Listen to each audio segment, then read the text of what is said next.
Hey fellas, Meat Trapper here. Today we're going to take a look at a new knife from WC Knives. This is the Master Trapper. I have been testing this knife for several months now, really putting it through its paces.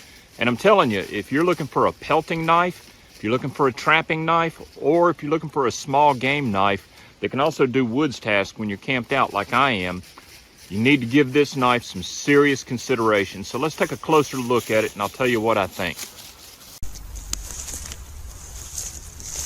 Okay, so the first thing we have to do is catch something to skin. So let's see if we can snare some beaver. Now see, look, I only had one snare there and I caught one, but then the other one comes by and there's nothing there for him. He got away. I should have set two snares here. Remember, if it's good enough for one, it's good enough for two. Always remember that.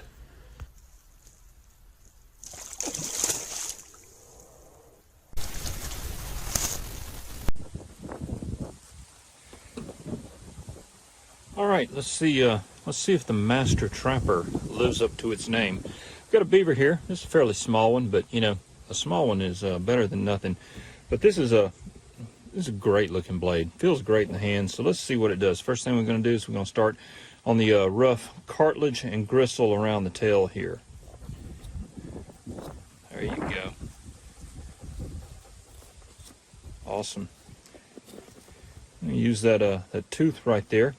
And you can see it just cuts through that stuff like nothing. So now we're going to mark our center line, and we're going to get through this. This is the hard part here, the tough part, all that gristle. Oh yeah, like a hot knife through butter. Get down. My dog's trying to get up here and help me. There we go. We'll get that side.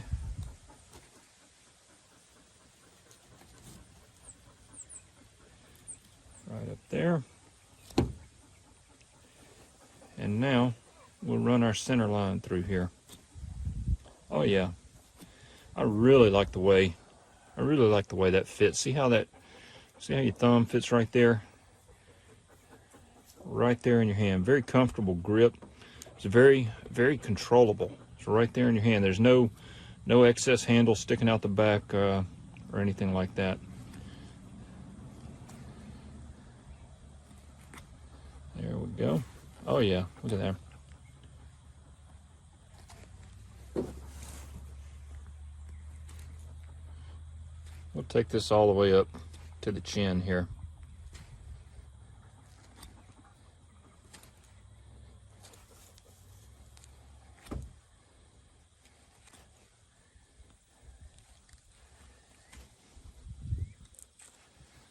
There we go. Now we're going to start peeling this hide back. Oh yeah. Now see, this is where that jimping right there allows me to get my forefinger up on it and really control that point. And you can see, very nice. Very nice.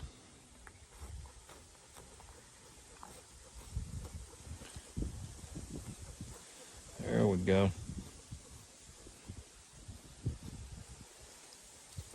I like that. Very controllable.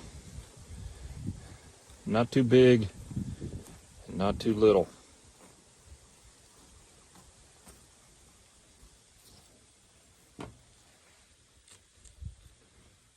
Now, another thing to notice, I like how the blade is narrow. And by narrow, I'm not talking about the thickness of the stock. I'm talking about the width of the blade. The reason for that is when you're trapping, let me pull this around so I can show you a little bit better here.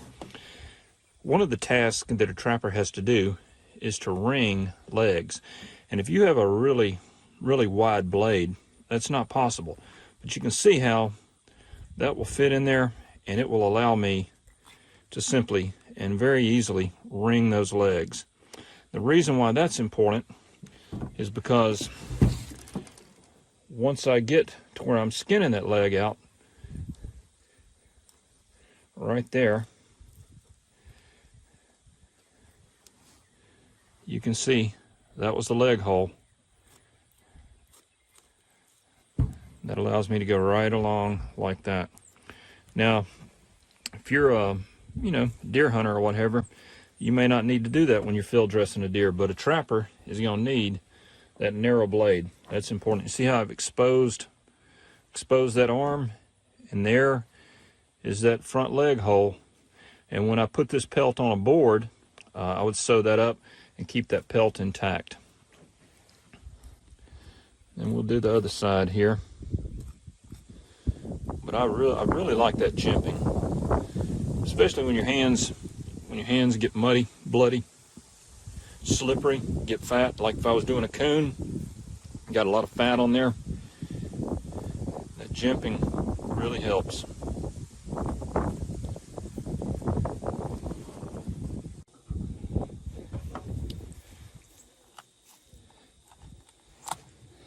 Boy, cuts right through those ribs. You see that? What a clean cut. That's impressive. Look at that. Cuts through that rib cage like it's nothing. And once again, when I get down in here, because I want to save. Now you get down. I want to save that liver and the kidneys. Once again, that control is critical. There's the heart. See how that, well, I keep coming back to that because that's so important in a trapping or a pelting knife.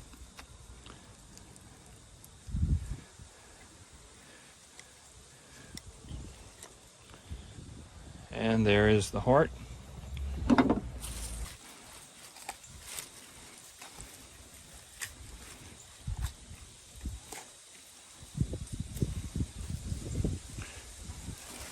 See that nice, thin, flat grind really lets me get the membrane off while I'm skinning here.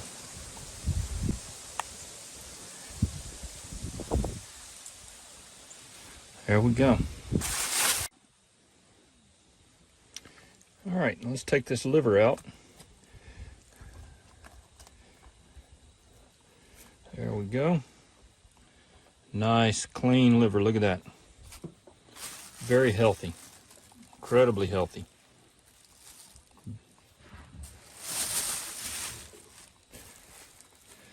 All right, so I've got the liver, both kidneys, and the heart out.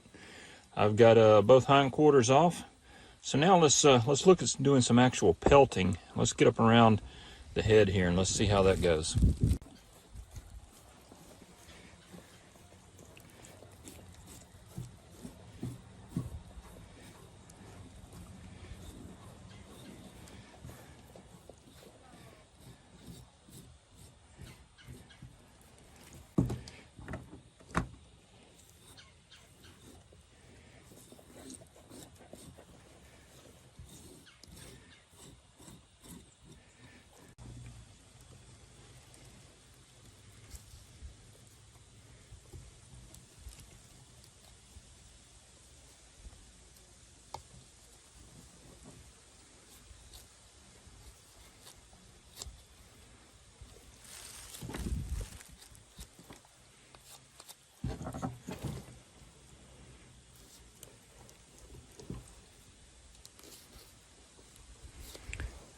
And as we get down to that nose, that's the final part.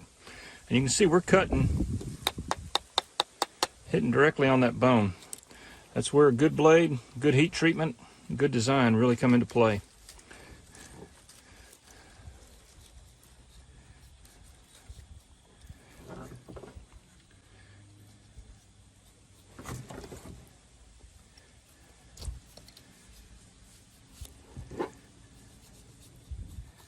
All the way down to the very end.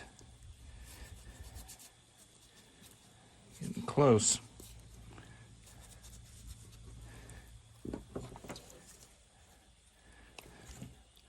He's trying to slide around on me, making things tough. There we go. And you can see, whoops, there's that nose. Nose, whiskers, the whole 9 yards. Beautiful little pelt, it really is.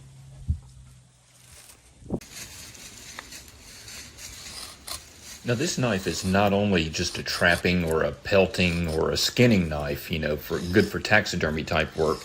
This thing does really good work when it comes to feathering, carving tent stakes and tarp pegs and things like that.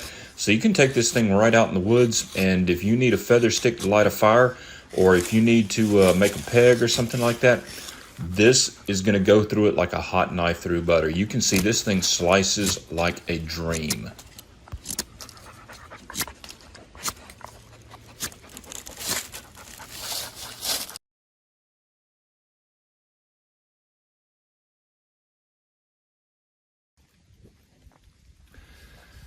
So if you're looking for a dedicated trapping knife, a pelting knife, or a small game knife that is also capable of handling average camp chores such as whittling tent pegs, tarp stakes, feathering, that sort of thing, I'd highly suggest you check out the Master Trapper. The more I use this knife, the more I like it. It is a real winner, and it is going to be with me when I head into the woods.